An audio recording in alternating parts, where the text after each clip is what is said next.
and welcome to Do the Right Thing, your weekly writing prompt podcast. I'm Matthias. And I'm Jarvis. Jarvis and I call ourselves writers, but we're liars because we never write. Exactly. So, we're doing a challenge to force us to write. Each week, we sit down for 30 minutes and write a complete short story. Our goal is to use 3 of 4 randomly generated words. Then we come on the podcast, we read the stories, we talk about what we learned in writing them, and then we talk about listener-submitted stories. Exactly. We're simply here to help you do the right thing. A Doof media production. That was so smooth. Yeah, smooth as a baby's butt. It's a good thing we cut all those outtakes, because they were rough. Yeah, well, we're not going to keep them all in. I sure hope. I'm editing. I hope they don't make it in. I'll force you to keep them. No guests this week, but some really, really wonderful stories sent in by listeners. Yes. Very, very impressed. I'm excited to talk about it. Yes. This week's words were, godly, transform, form, and fluffy. Yeah. So how did the words go for you, Jarvis? Oh, they went really good. Of course, I don't know why, but it seems like this week was like catered towards me because I used the word godly a lot, and I like writing scenes of things turning into like malfested versions of itself. So yeah, it went really good word wise. I used godly, form, and transform. Writing it, I actually started earlier in this week, and I think that's for the better, because I have much more time to really look over it, to edit. I did finish my final edits like an hour before we started rolling, but overall, it was a really good week. What about you? I did last minute as always, even though I said I wasn't going to, but that's because I was super busy every week, and I like consistently, even though it's winter break, so things should be ezy for me. Well, you also have work. Yes, I have to work pay in a bookstore. Rent. Yeah. I don't know. The bookstore is fine, but well, it's just that like with the bookstore, they're especially living on a college campus, they're open very often, and there's a lot of hours that you probably have to fill. Yeah, to pay for rent. Yeah. So up your Patreon donations, so eventually we can have an income, and I can live. Wouldn't that be so cool? That would be though? very nice to be able to do stuff that I want to do. Yeah, and not even if it took care of rent, but if it could help substantially. Yes, that would be nice. That'd be great. So so step up your game, guys. Yeah, and, why aren't you donating $20 each? Each. Some people are.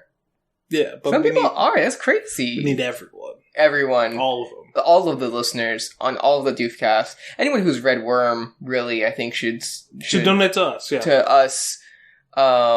Yeah, so if you guys want to cancel your Wildbow Patreon, I'm just kidding. Please don't do that. Please don't ever do that. No one do that as a joke or anything. Okay. Anyway, what a weird joke. That would make me upset. Got you, Wildbow. Yeah, so it is winter break. Actually, this is coming out the Monday before Christmas. Yeah, so happy Hanukkah. Yeah, actually, I don't. What days do Hanukkah happen? I don't actually know. I don't. Man, I need more Jewish friends, I guess. Yeah.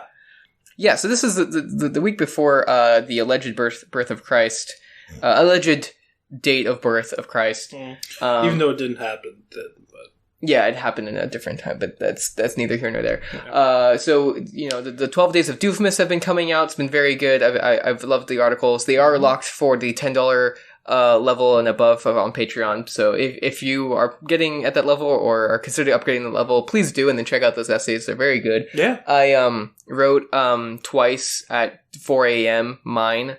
The first one was a meta-analysis of my stuff, so it's of my thoughts on Christmas, which is that I always repeat myself, and it's really bad. For Christmas? I say the same things every year. It's like the songs are good and catchy, but I've heard them 2 months in a row for 10, 20 years, and I'm boring. Christmas is just played out. And the second one was how I went insane watching How the Grinch Stole Christmas.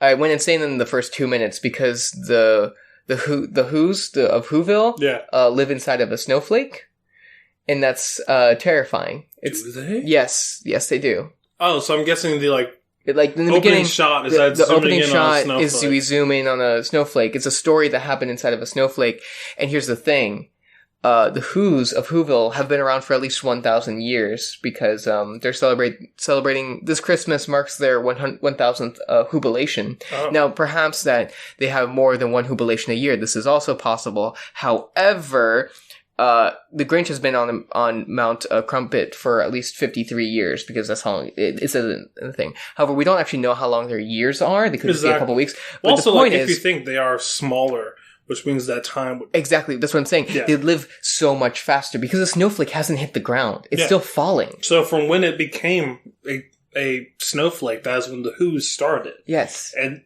during their descent, for them, it's been 1,000 years. I don't know how Who's reproduce, but I do know that they do reproduce because baskets of Who's come falling from the sky. So I'm wondering how many Who's are currently falling from the sky right now. And even if they survive the impact on the ground, which they might, they're small enough that the impact might not be felt. What happens when summer comes around? When the snows melt? Do the Who's all drown? How many trillions of lives are being lost every minute of every day? Well, also, if you really think about it, once they hit the ground, they'll be amongst, if every snowflake has a civilization of Who's. Yes. There's billions of them on the ground. Are they interacting? Well, they have to, don't they? I don't know, because we only see one town, the town of Whoville, in this one snowflake. And as we zoom in on the snowflake, this is not just the center of the snowflake. This is just one random part of this intricate, endless snowflake that's at least the size of a planet, right? Wow. So I don't know if they ever come into contact. Are they just alone in their one tiny section, surrounded by other alone sections of Whoville? Are they different? Are they all the same? Are we seeing parallel universes of Whovilles that all go through the same story with a Grinch, with learning the meaning of Christmas, finally melting in the spring? Are they at all different? Now, here's the other thing. We haven't considered Horton Hears a Who, okay? Yes. Horton Hears a Who, I don't know if it's set in the same universe, but in that one, that is one tiny speck that has a bunch of Who's living on it, that Horton, the elephant, hears it. Here, the thing is, the whole plot of Horton Hears a Who is that Horton wants to save the Who's of the speck, right? Yes. And so it's a struggle, as the speck is so vulnerable, right? But finally, at the very end, the speck is found, is placed gently on a flower in a cave on a mountain, ensuring that it's safe and that the Who's live in peace. However, that's only one speck. Yes. And Horton just happened to hear them because the main character had a very loud megaphone that could you could hear the yelp, you could reach all right? the way. So we don't know if other specks have Who's on them, and surely with the amount of specks in the universe, that there's probably other specks that have Who's on them. Yeah. So how, even in Horton Hears a Who had a Horton to save them, they're doomed. So many are doomed. The Who's are damned. Yeah, which means that the other snowflakes will meet the exact same fate. But if we remember, right, and the Grinch stole Christmas, the town of Whoville is surrounded by cliff. Yeah, because when he had the sled and you went, I think, south or something, there was a giant cliff and there was nothing beyond it, which means that each one of these Who civilizations are separated by countless miles of whatever. Yes. So I guess technically they probably would never meet each other up until they touch the ground and the snowflake loses its shape. I just realized maybe there's at least 3 Grinch adaptations in pop culture, in movies. The 3 Grinch movies. So there's the original animated movie. Yes. There's the live action Jim Carrey movie in 2000, which is the one that I watched and I wrote the essay about. And then there's the third. Came out last year. Animated movie that came out recently with Tyler the Creator. Rapping is very good. Are these also happening in separate snowflakes? I watched the beginning of the third one. It didn't open on a snowflake, probably because the thought is as terrifying and scarring to every child as it is to me, and they didn't want to do that in the 21st century. We've learned better. Are these the parallel timelines, is what I'm wondering. Are these 3 different snowflakes? Wait, or are they just all the same snowflake? Do they come in cycles? It's said about 20 years apart, about how long it takes between these movies, between the year 2000 and years 2018 or whatever year it came out. Do you know what it is? I just figured okay, it out. So, these Who's are on this snowflake, but when the snow melts, they become specks. Fuck!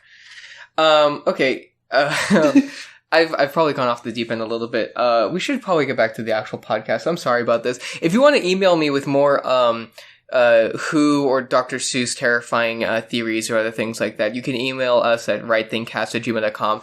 I will answer these things. Please just put, Dr. Seuss terrifying, something related to Seussiverse terrifying realization into your, the title of your email. And I'll make sure to read that, and respond to that. What the fuck was I talking about before? The words that you used for this week. Yeah. Sorry, I'm totally off my game right now. That's fine.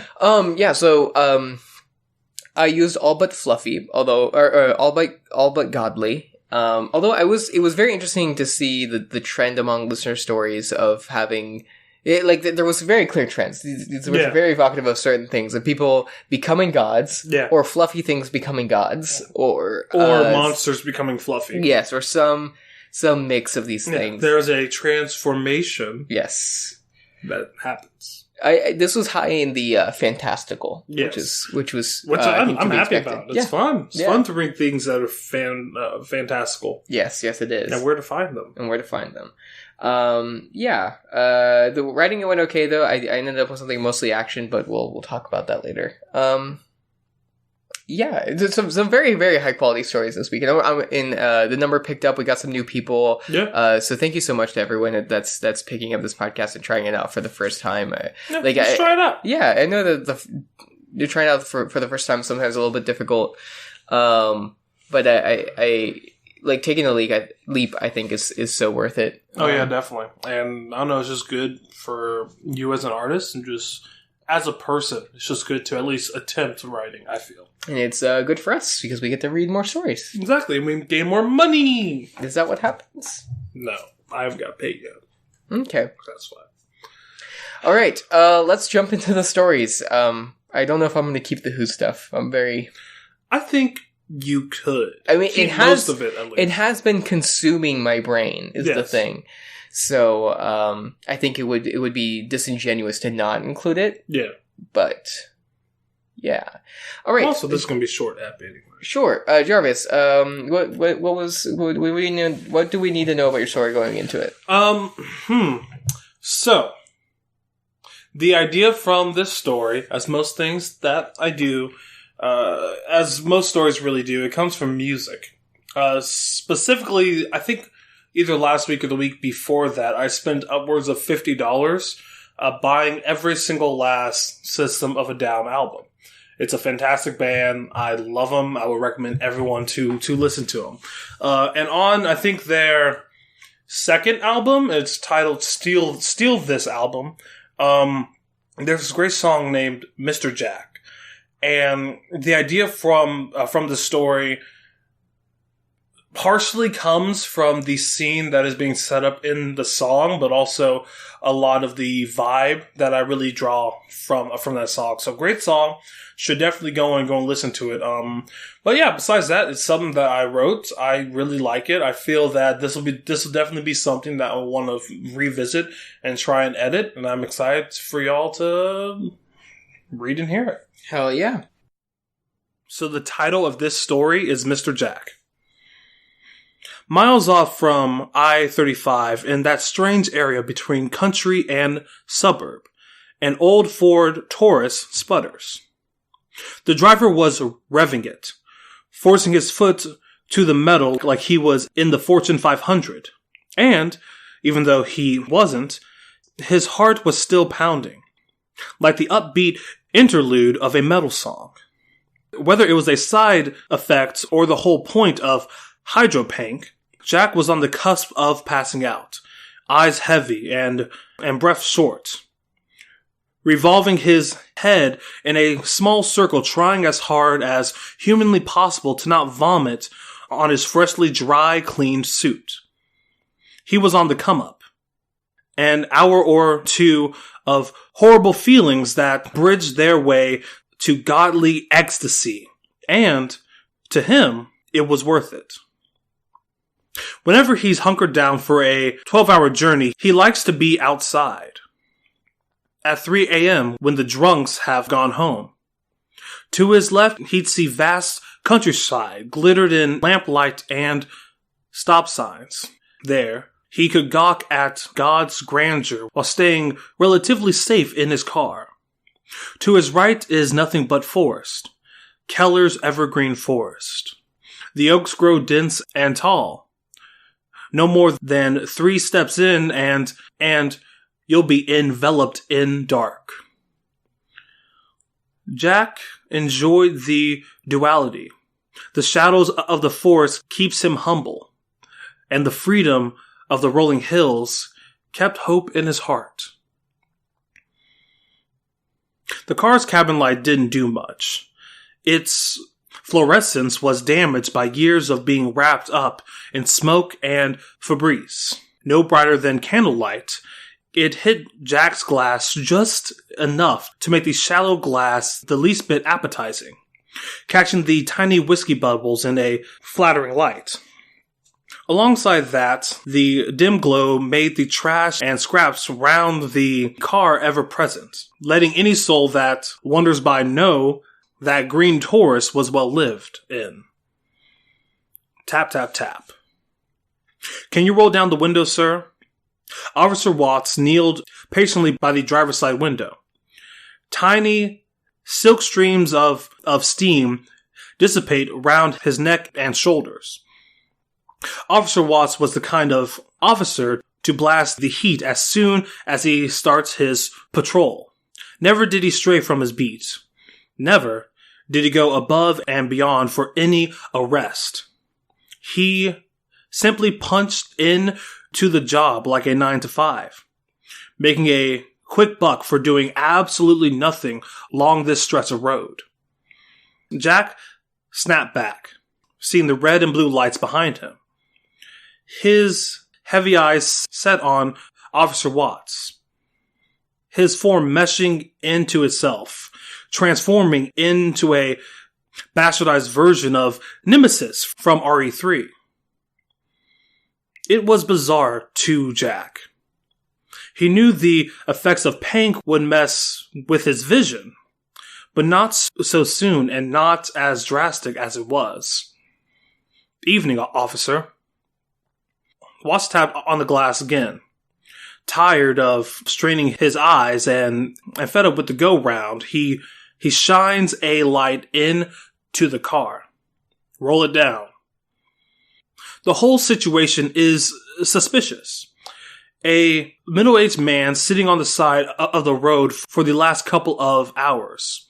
He's sweaty, out of breath, and drinking like a sailor. His eyes are marbles, definitely high. And he's uncooperative. All these thoughts, his fight or flight responses setting in, cause his hand to wrap around his black Beretta. Jack rolls it down, shielding his eyes from the light. Could you turn that off? You've been doing some drinking tonight? No, sir. Jack smiles, lifting up his glass right in front of Watts and knocking it back. I'm 10 years sober. Frustration washes over Watts. He was amused to see the man on the side of the road had a sense of humor. Wasn't some sad homeless man or an OD. But he knew he had to watch out for the funny ones. The sense of control they must have to disobey and joke. Those are the cop killers. All right, step out of the car, sir.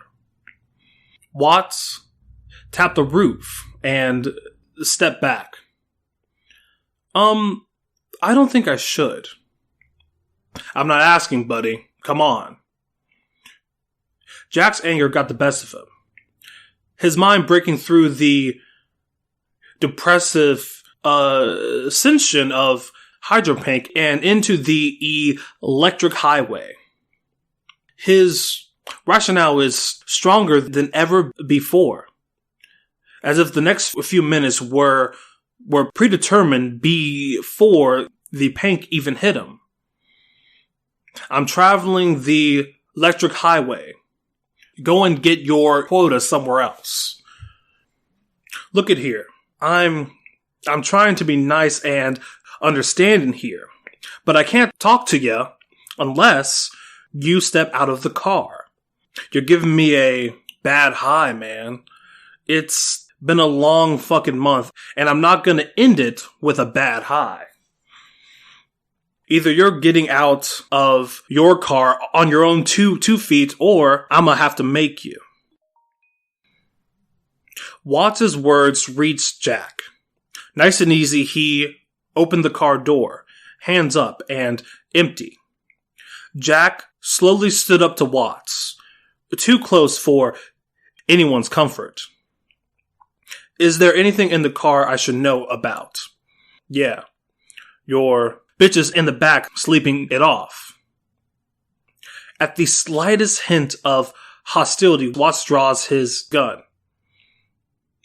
Hands behind your head. Defiant Jack drops his hands, holding one out to get some distance between them. Hey, come on now, officer. His eyes finds the tiny gold name tag on the officer's chest. Watts. I'm just playing. I'm waiting for my buddy to come out of them woods. After that, I'll be on my way. You leave me alone. We can both go home tonight. Watts was antsy, shuffling back and forth, ready for the fight of his life. As clear as day, Jack could see it. An itchy finger of an untrained cop who thought highway patrol would be easy. 1034, requesting back. Bang, bang, bang.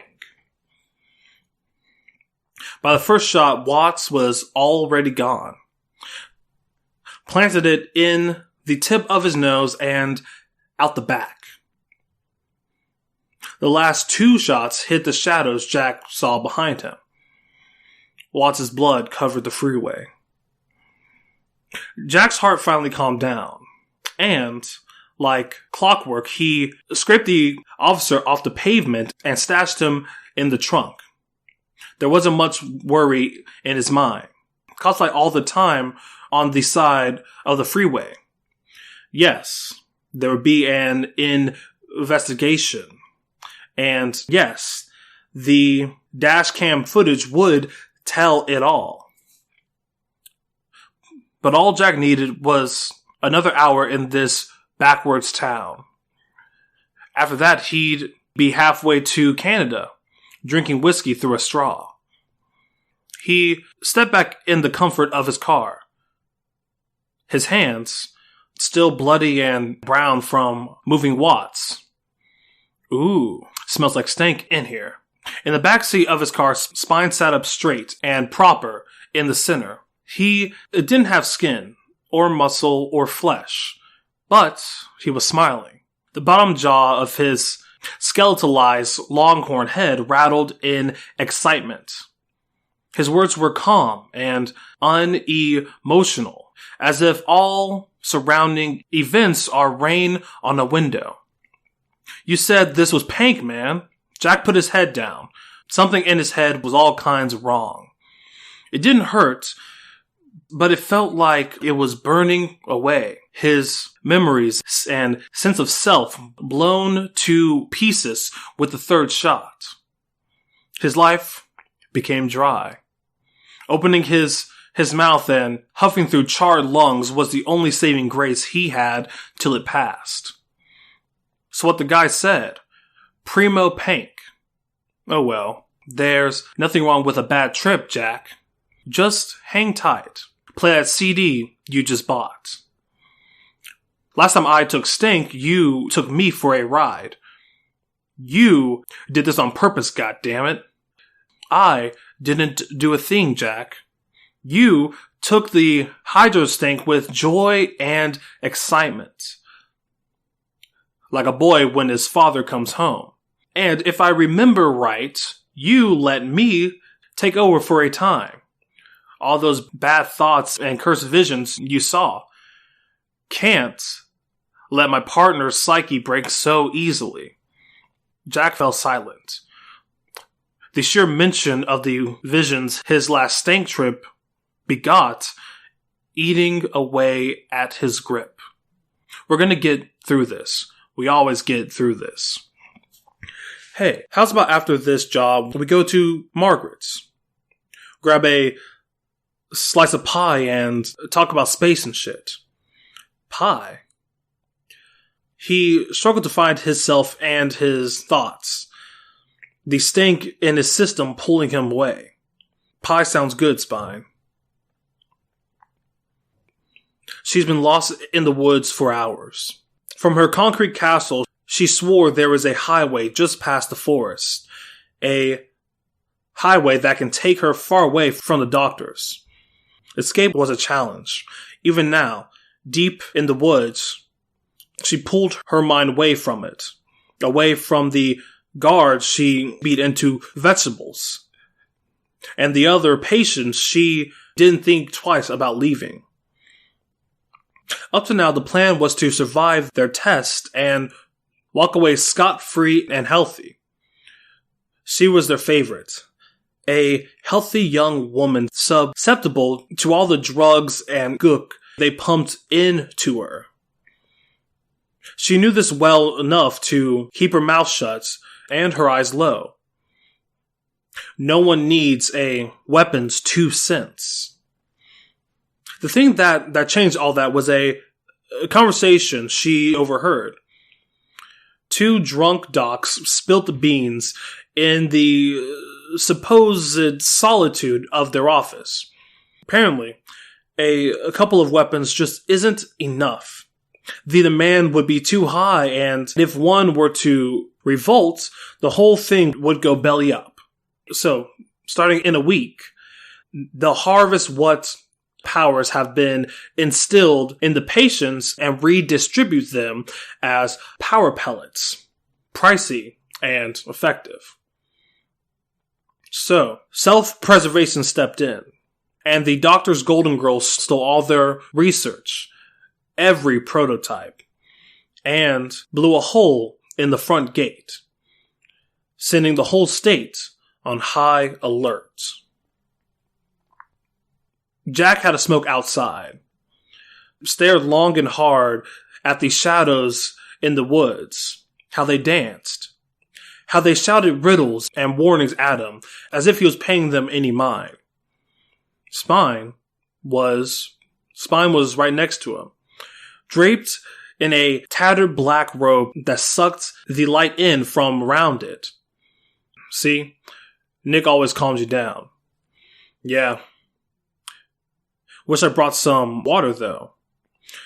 As soon as the job is done, I'll point you to the nearest tap. Tap?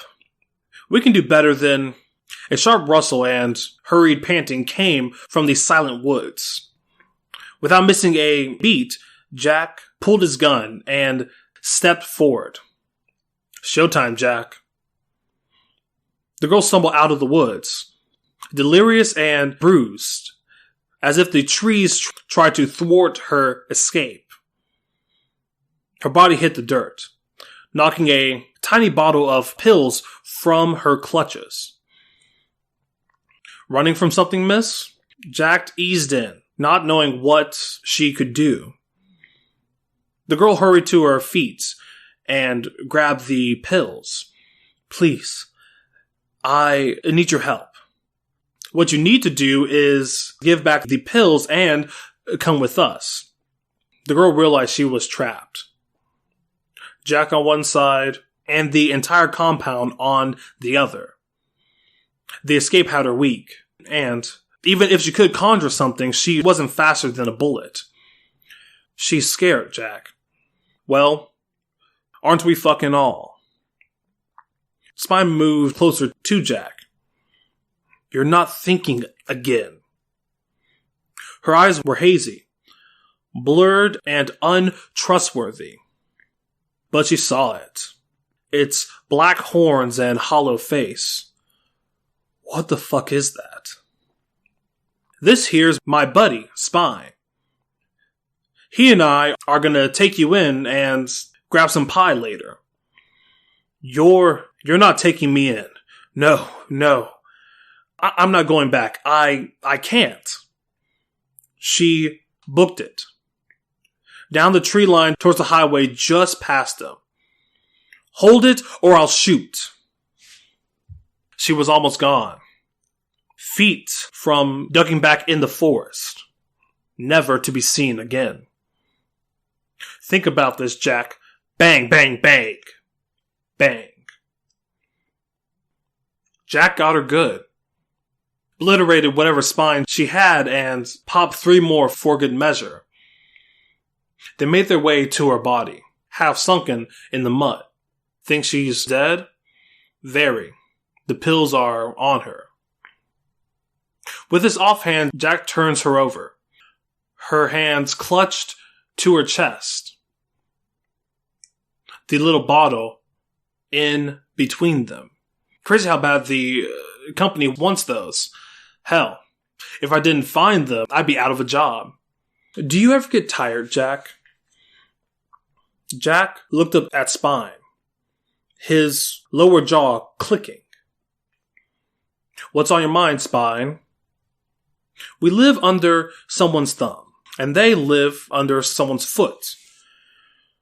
So maybe it's time to move around. We're getting out of here soon, Spine. Just stick with me and we'll be good. Good is good, but don't you want to live a great life? Those pills they want.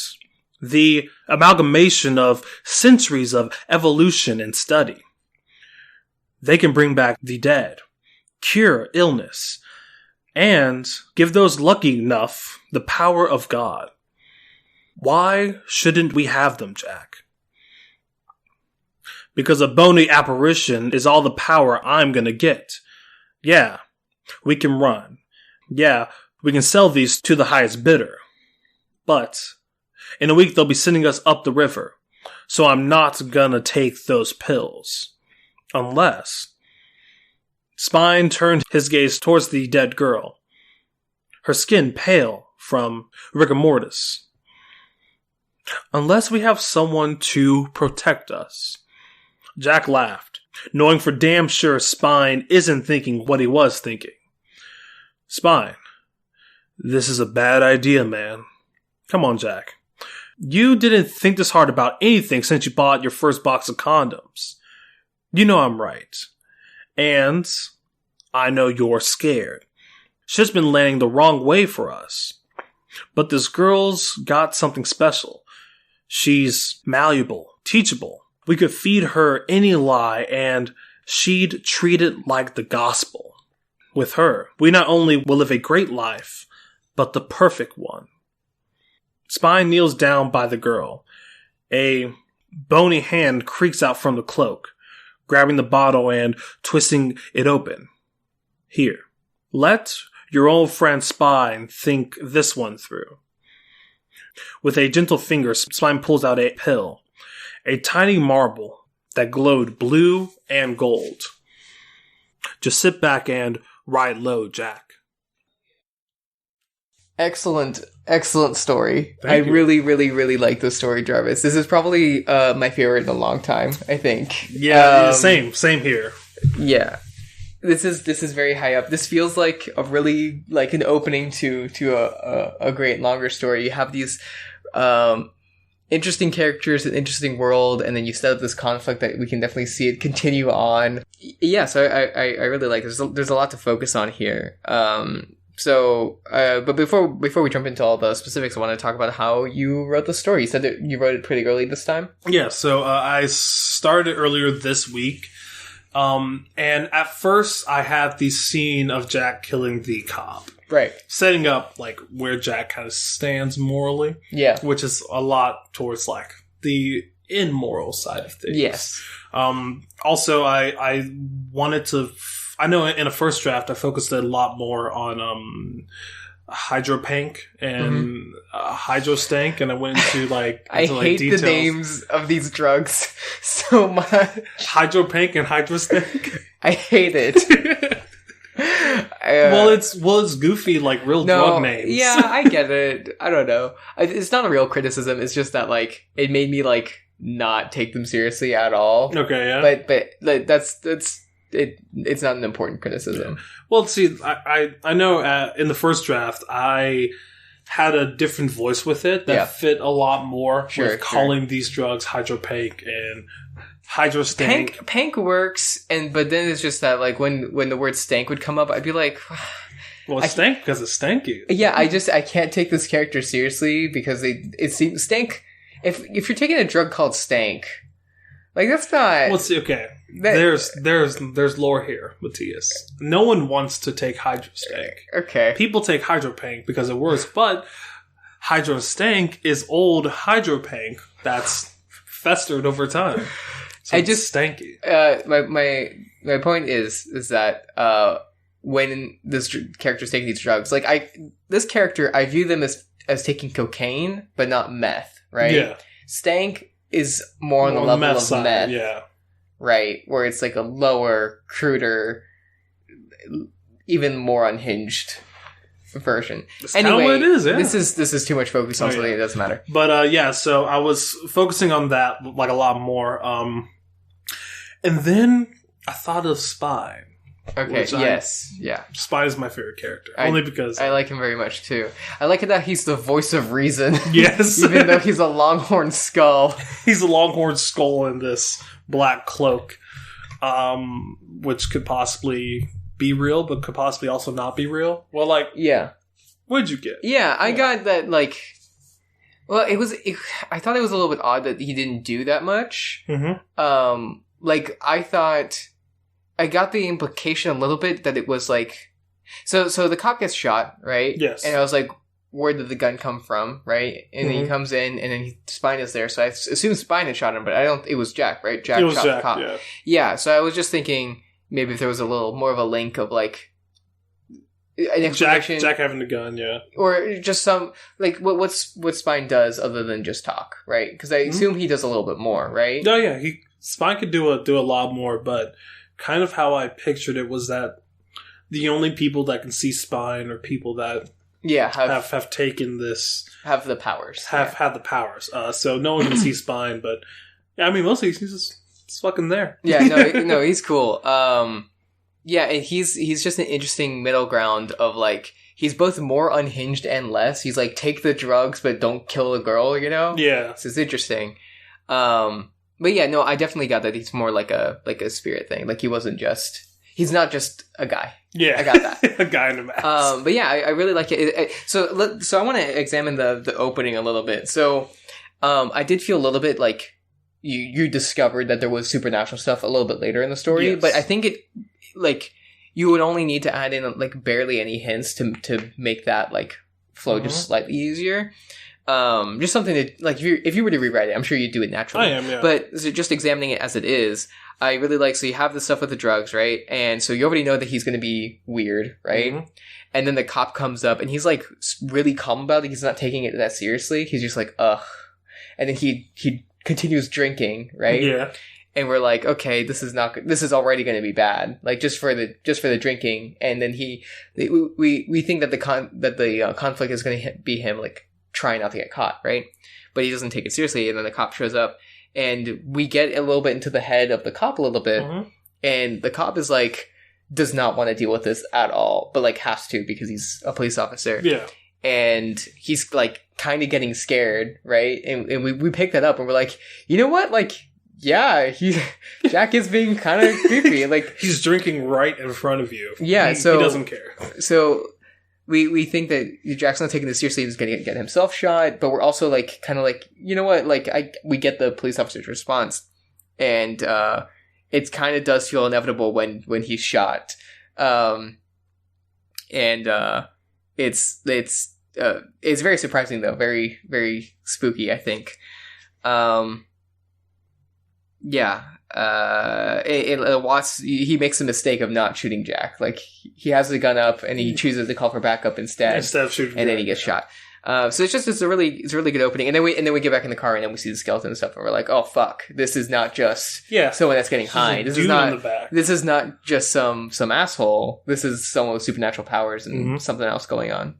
So I think this is a really strong opening. Yeah, thank you. I think the opening is definitely what I took the most time. So to kind of break it up, in the beginning of the week, I wrote up to half of the conversation between Spine and Jack. Yeah. And then I had to put it down because stuff happened. And I picked it up from there, but definitely the most time went into that beginning. Because I know it's the opener and also in the conceptualization of the idea. That's what I had down the most. Mm-hmm. That was what was concrete. Because going back to the song, Mr. Jack by System of a Down... if you haven't listened to it, please listen to it. But the entire song is literally about a dude on the side of the road, and then a cop pulls up, and he's like, "Hey, get out of the car." And then he says no, and then the cops like forcibly get him out of the car. Okay, so that's why I stole. We'll listen to it after this. But go ahead. So talking about the other sections, the second section, when we first see the girl, is a little bit weaker, but it's also very short. Yeah. It's not that bad, though, especially since it's short. I feel like you might even be able to cut that or something. But it's not that bad because it sets up this character before we get to Jack. And so we empathize with her. We're like, okay, we want her to escape and stuff. This is clearly a bad situation. She runs into Jack. Yeah, runs into Jack. And we're like, okay, cool. This is going to be their kind of meetup. And he fucking shoots her. We're like, shit. Sugar happy. Yeah, I really love the ending of you set it up pretty well of I think it's in her thing where I don't remember what you say, but basically of the powers that can bring people back from the dead, right? So we're like, oh, that's what's going to happen here somehow, right? Yeah. So basically, as I was writing it, I knew that at the ending, I wanted it to be left to where the audience knew that Spine or Jack was going to give her one of these pills. She was going to come back to life, and then they'll have their like road trip adventure after it, or whatever. But as I got to that point, I realized I didn't actually set up that these pills can do anything. I did say that these pills have power, and I feel that going up to that point, I was like, oh, well, pop a pill in there and she'll be fine or something like that. But I did, at the end, kind of say, like, hey, these can bring people back from the dead. They can cure illness. And, and the lucky ones, they can give powers to them. During Spine's, like, monologue towards the end. It's pretty close to the end. But, yeah, it's good. One little thing is that it took me a bit to realize that Jack was actually waiting for her. Like in actuality, like he was, right? Yeah. Yeah. The whole time. Like, I connected to the thing in the beginning, but obviously in the beginning it sounded more like he's waiting to meet up with someone rather than to catch someone. Okay. So I don't know, just a little bit more foreshadowing with that, or just like it jumps into it skips the part of I've been waiting for you and goes straight into I'm here to take you in. You know? Yeah. Well, I feel the reason why I kind of decided to do that was because thinking of like putting my head in this world, she stole the most valuable thing ever, and she's escaping from this compound, so the whole state knows. So of course, as soon as she escaped, I see him being sent out to this one place, knowing that the only way that she could possibly get out was to be this highway, right? And also thinking of the character of Jack and how he's not really chatty. Sure. In a sense to where, like, he shot a cop straight up. Yeah. And he's ready just to do what he needs to do to, like, get this job done. And, of course, I would, on a second draft, I would want to set that up a lot more. Like, I would want to focus even more so on Jack and not specifically him being high and having a bad trip. Yeah. But the connection between Jack and Spine. Yeah. Because I see Spine as the morally ambiguous consciousness of Jack. Because in a sense, Spine is like Jack's Stan. If you've seen JoJo. Yeah. Yeah, I can picture that. His companion, his undead Skelebro.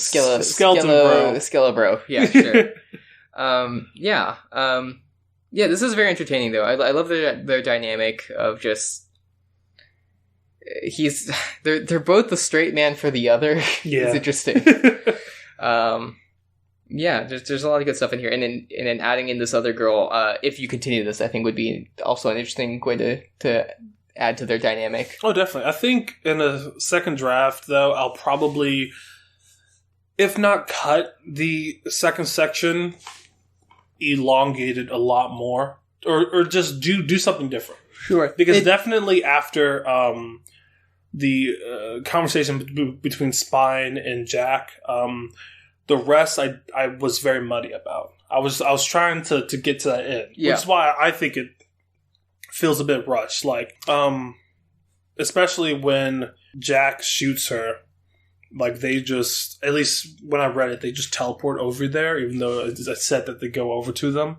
But a lot of things... I think that worked, honestly. That was fine. Well, a lot of things, at least in my mind when I was reading it, aren't as detailed as I want them to be. Sure. Like, I want to describe exactly what these trees look like and what the grass looks like. But then again, you only have like 30 minutes maximum. I will say that the description, I didn't have trouble with it. Okay. The description. I think it worked. I was going to say something. Regarding the second section, with the girl section, I was thinking it did feel a little bit exposition-y. Mm-hmm. That's all. So,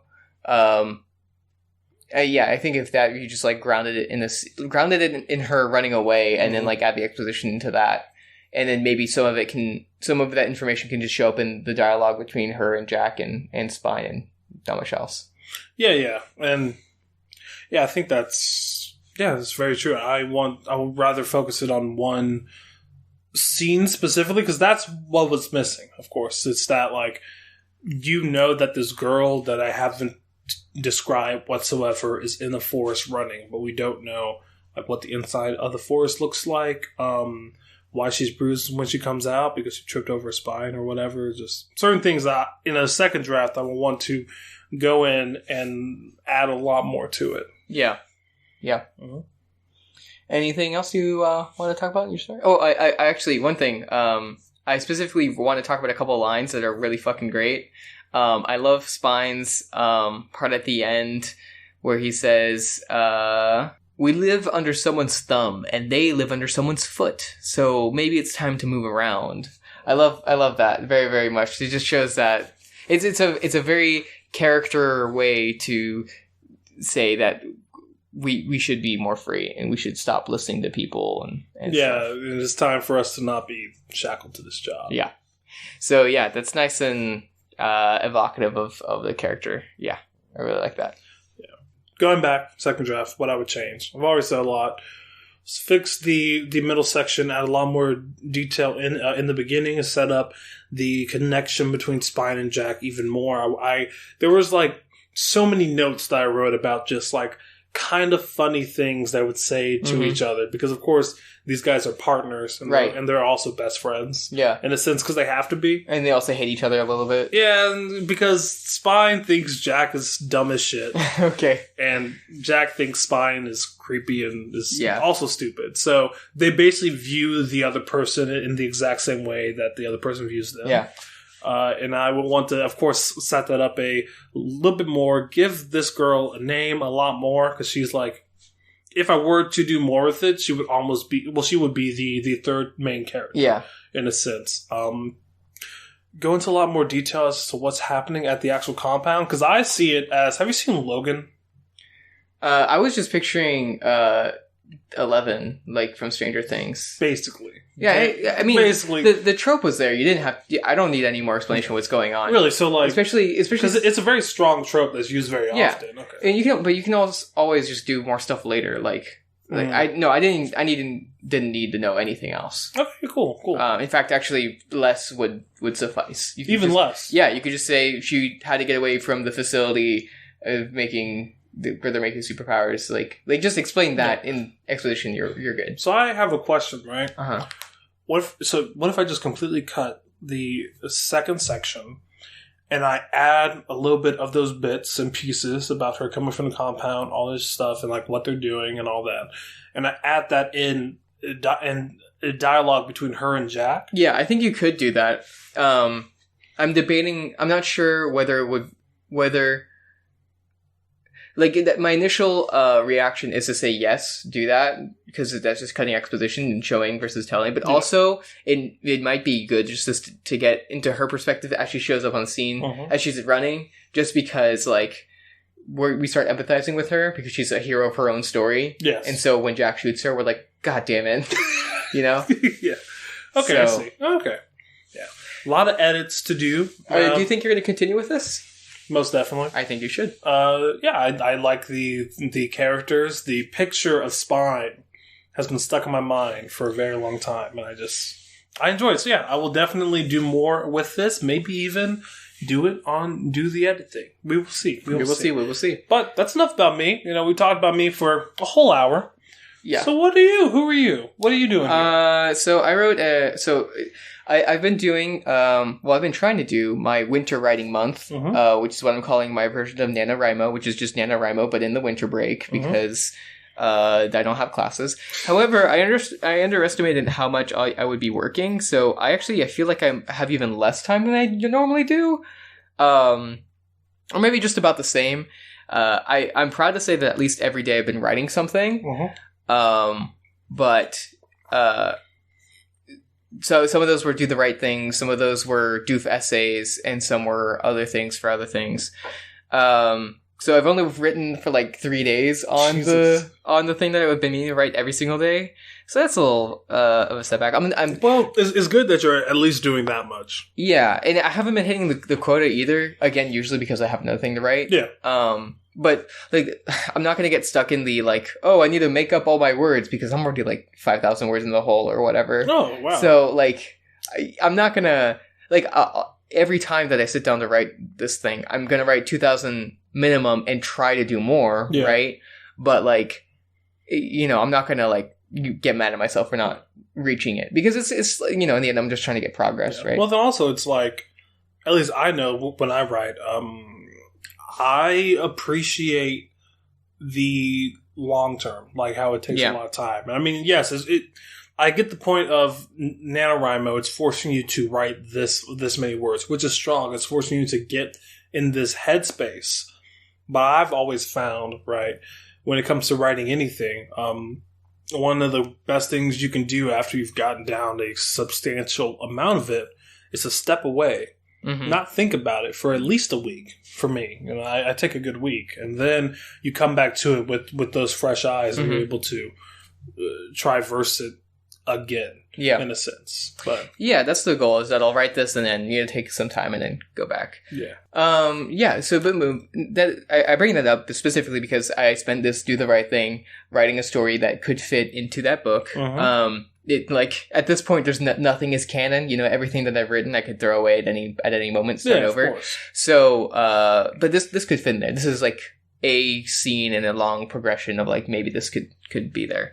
But I treated it as a short story. So I'm hoping that you can understand what's going on without any other information. It should be pretty understandable. It's a lot of action. Okay. So I'm already kind of that's good hook though. Yeah, I guess. We'll see. It's not the first scene in the story. Okay. It's one of the later. But yeah, so I'll just go ahead and start, and then we can talk about it more. All right, cool. So this story is called Quest for a Coat. It was about to get cold, and my skin was still that of a summer's deer, all flat hair and exposed. I hugged the cloak close to me as I stepped over the fallen leaves. I was still only the size of a human child, perhaps just a bit taller. The human adults not only underestimated me, but upon seeing my form assumed that I was something to be exploited. And it wasn't that I couldn't fight back against a single human and make them regret their decision to try and steal from a magical being that just happens to be short in stature, but it sure was damn annoying to waste essence on tripping them. And I didn't want to become a human killer. Not yet, anyway. That would bring far too many hunting for me. I could defeat any peasant, but when they're armored? Or if they got into a mob? I shivered. That black thought made the trees all the more sinister. They were orange and red with dying leaves, and the first winding slivers of winter's wind whispered through the trees. I adjusted my cloak's hood to rest over my antlers and protect me from the worst of the cold air. I needed to update my form soon. But that's what this trip was for. A nice, fluffy coat of rabbit's down, brought on by rabbit's essence, freely given, would keep me safe for the winter. Though it probably wouldn't make me any more intimidating for humans. I frowned. I'd have to get a bigger, more menacing cloak to hide it. The clearing was just up ahead. The Great Essence's home was just up ahead. I crawled in the crevice between two boulders on a hill. I had to turn sideways and flex my essence to pull in a few of my ribs to make it through. When I was smaller, this hadn't been a problem. But there had been plenty of other problems, I thought. But it made sense. The entrance to a great essence of a prey animal had to be somewhere where those prey would be safe. I got through. The home of the great essence was an enormous burrow. A room of scratched-out dirt. Tunnels snaked off and out of sight, and the only light came from two holes in the ceiling by the walls, just big enough for a rabbit to jump into and tumble down the sloping walls into safety. The light fell on the ground, where a small patch of moss and grass grew. The larger patch even had a single dandelion flower. I smiled at the image. But I did feel a tenseness as I approached the center of the room, and I couldn't place where it came from. I shook my head. I had taken a potion of Doe's speed, and I still wasn't skilled enough to get rid of that overactive prey instinct. I think it was because that overactive perception was necessarily tied to the ability to quickly plan the path ahead, as well as avoid danger. Frustrating. I forced myself to relax, willing myself to breathe the essence of my fear out, like embers out of a flame. That wasn't how it worked, but it helped, mentally. With my drawing rod, I sketched out a circle in the dirt. Then I got out my offerings. An arrow that would have struck a pregnant hare if it wasn't for my intervention. A small bag of wheat. And a carrot, of course. It was my largest of the season. Spirit of the hare and the rabbit, I come to you to pay tribute, and to bargain. My voice was oddly both swallowed up by the dirt and echoed down the tunnels. I have brought for you tokens of my goodwill for you and your kind. I have held to my oath from our first meeting, to never harm My heart was fluttering again, louder than before, like dark moths taking flight. They told me to freeze. I did. They told me to look, and to listen. I couldn't hear it, but I felt it. A thumping on the ground, the slightest shift in the dirt. It came slow at first. Thump, thump, thump. And then sped up, faster and faster. Then it stopped. Before being picked up again, except not with just one loud source of thumping, but with many more quieter ones, smaller ones. Something was wrong. My eyes found the flower again, with its puffy yellow petals. These warrens were usually full of rabbits, and they hadn't eaten the flower. A chill traveled down my spine. What had they been eating? The thumping stopped entirely. There was silence in the barrow. The only noise was a trickle of dirt let loose by the wind above. Down the main tunnel, I could see a shape. The tunnels were big, meant to accommodate a great essence of rabbits, which, when I had last seen it, was the size of a wolf, but the form of a rabbit, of course. The thing down the tunnel was big enough to be pressed against all of the walls. It was still out of the light, but I could see it. It was bloated, and its eyes were large and glinting white. Its mouth hung open, and its front teeth were spaced apart and sharp like a wolf's. Something wet and thick wept from its mouth. It was like a rabbit, but twisted. A great essence turned into a corrupt beast. I took a step back. It was slow-moving, though, dragging itself against the tunnels so slowly. It was then that I noticed the other tunnels. There were rabbits there, too.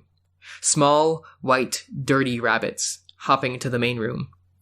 Except they didn't move like rabbits usually did. They moved slowly and with deliberation, and I could tell that their gaze was focused solely on me, some malign intelligence guiding them.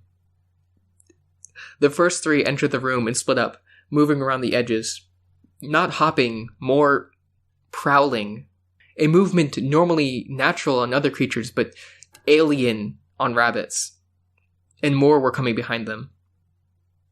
I needed to leave now. I rolled around to the crevice entrance. Crawling on the walls and along the floor were more of the rabbits. Their eyes were simultaneously dead and focused on me. One was pushing its fat body out of the top of the crevice, pressed between the 2 walls, and I could see feathers in its mouth. It pushed through and fell to the ground with a hard plop, and it didn't move for a moment. Then it began pushing with only one leg to get closer to me, the other twitching limply as it was dragged along. So that wasn't a way out. From all the other tunnels, more rabbits were entering. I didn't want to hurt them and break my oath. Even if the essence was corrupt or something, it still felt wrong. In a sudden burst of speed, that bloated beast burst into the room, taking up half the room in a moment. I found its face, transformed and twisted from a serene expression of wisdom to one of simultaneous fear and loathing, teeth snapping at me, spraying thick, bloody saliva on my face and clothes. It lunged at me, and I pressed myself to one wall, stepping on a rabbit in the process. I felt something break under the soft fur. There goes my oath, I thought stupidly. I scrabbled along the wall, trying to get to the other side, to the tunnel it had come from. Behind me, the beast shifted, turning. I saw down the tunnel, only to find it a dead end. The beast had just sat at the end, waiting for me? I regretted not exploring the tunnels ever before. This had never been my domain, as welcome as I was to visit. The beast turned quickly, and I was smacked by its thick, broad body. I tumbled to the floor, and the rabbits around me lunged, biting at me. I covered myself with my cloak and tried to protect myself where I could. The beast was still turning, but I knew that if I couldn't get out soon, it would trap me and tear into my throat. The rabbits were attacking me, and I could see the other tunnels. Dozens more were coming. The entire forest must have been emptied of hairs to consume? I scrabbled inside my robes, reaching for 2 vials. I really didn't want to do this. I uncorked them with one hand and downed them both. I had been saving them for months, and here I was, having to use them only feet away from safety. I felt my lengths strengthen with new muscle, and my body forced into a tense crouch, my whole physiology shifting. My tail, which I tried to keep short, burst in length and in thick fur. My hands gained rough pads, perfect for gripping branches, the effects of the first vial. Then my teeth sharpened in a second, filling the space in my lengthening mouth, and my vision went sharper, though it lost all color, and shrank a bit. The strength of my arms redoubled, stockier, more for long distance than quick movements, and I was forced into a crouch on all fours, a compromise between the 2 forms in the vials, squirrels and wolves, my normal form thrown aside in the process. My antlers fell off, any hold it had on me pushed out by the new essences swirling in my core. With terror and rage lurching in me, I lunged onto the corrupt beast, my sharp, strong nails digging into it. I found blood under my nails. I pulled myself onto its back and bit into it, tearing to tough, hardened flesh. Like old leather. One hand went into my coat, and I brought out a knife, normally for shearing herbs, and I stabbed it into the spirit, as deep as I could. Black blood welled out, and I stabbed again and again, before it bent. I was shook and almost thrown from its back when it slammed itself and me against a wall. Rabbits fell down onto me, and set to biting my arms and legs. I grabbed one and swung it at the other, and squeezed, feeling things break. I wanted to cut and tear it all apart. In a half moment of clarity, I realized that rage was going to get me killed, and so I dropped a barrier and let my terror flood me. My eyes widened, and I had to get away. I looked up, and through the hole in the ceiling saw trees and safety and light. I dropped the knife and used all 4 limbs to leap off the beast. I hit the dirt wall under the hole and scrabbled up, my rough palms catching on stone, crawling at dirt with my nails. I pushed off the wall and up. Pain lanced through me as something leaped from the ground and bit at me, but it was small, and I could reach through the hole, pressing both my arms against opposite walls to hold myself there, in awkward, painful positions for my arms, but I thrashed. The sky was so close. I thrust an arm up, grasping, clawing at the edge. The thing at my ankle twisted, and another shock of pain shook me. My hand found a strong root, and I pulled with all my might, pulling myself through the tight aperture. Dirt and stones scraped at my sides, and for a moment I thought I might get stuck. But the terror flared my limbs to push against the sides. My head broke the surface, cold air washing against me, and a moment later I was through, collapsing onto the fallen leaves. Something big slammed against the hole and fell back down with a crash and a roar. I was out, and my terror was replaced again by rage. The rabbit at my ankle tore at ligaments and bit again. I cried out, then I ripped it off, my own flesh tearing, and I bit. Without even realizing what I was doing, I ripped its head off with my teeth. Blood washed in my mouth, somehow sick. I breathed heavily for long moments. I could hear them below me, thumping, and long scratches as the spirit clawed at the dirt, separating me and it. It must have been too big to get out by itself. I had some time before it would get out. I spit out the head and looked at the rabbit body in my hand. Its fur was sticky and bristled, more like a boar's fur than a rabbit's, and it was stained thickly with blood. Under its skin, I could see thick black veins, and the skin itself was rough and uneven, more like the pads of my feet. I sighed. Technically, this was what I had come for, but I had come to gain a rabbit's essence, to gain the warmth of a rabbit's fluff fur for the winter, and this creature, and all the others like it, were devoid of warmth. A wind licked at the blood running down my back, as if I wasn't wearing a cloak at all. I suppressed a tense shiver in my back muscles. I would have to find some other way to get warm, and hopefully find out what happened to an old companion. I put the corrupted corpse in a pouch, and loped away, back to my apothecary. This was entirely unnatural. Spirits didn't change unless something changed them. Something was corrupting the creatures of the forest. I forced the welling fear down, and indignation, anger took its place. Whatever it was, I was going to destroy it.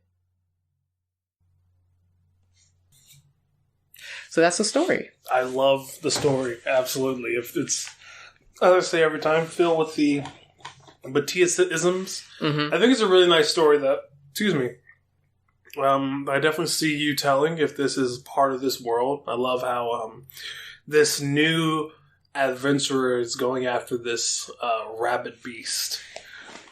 And as he's in the tunnels, it's just filled with these rabbits, but he has his own code against killing. Yeah, okay. I don't know how well I communicated things. Basically, just for a quick explanation of all the backstory, and I don't know how much it comes across, but do you remember? So I wrote that story about the magic shop. Yes. This is 100 years before that scene, basically, but it's the same thing. So it's a spirit that is kind of trying to form itself, right? And it needs the essences of other creatures to kind of decide what its form will be, and that informs its personality and stuff. And so that's why it's 4 feet tall. It's as small as a child, right? It's not human. It's a kind of a spirit, a familiar that has gained independence, basically. Yeah. And so it formed a deal with this rabbit spirit essence before. And it had to deal with it before to gain some essence in exchange for favors, right? And part of that was to never harm a rabbit. It was an oath to never harm a rabbit. But it's been corrupted into a beast at this point. Okay. Yeah. So. I mean, a good amount that did come across. Well, to start off, where is this idea really coming for you? Well, the only magic system I've ever been interested in is shapeshifting stuff, just because, that's what I want to see. Yeah. So this is just, a kind of form of that. But I mean, I have a bunch of other ideas with what this character is as they're trying to find themselves and stuff, but that doesn't really show up in the short story, though. It's something that will show up in the longer version, longer work. But the words form and transform, really fit into that, right? Yeah. And so I was like, okay, well, how can I tie those? How can I make the story? And then Fluffy, which, I was thinking, well, why would it want fluffy fur? It's just to get warm. So that's basically just the seed of the story, and the rest of it came out. In retrospect, there's definitely more interesting things that I could have done. Like, less to do with the words, but form and transform, and just like this character. Like, one thing I regret in something that I would go back and change is to add in another voice. I would add in like a companion or something, like a fairy, right? Like a little fairy or something.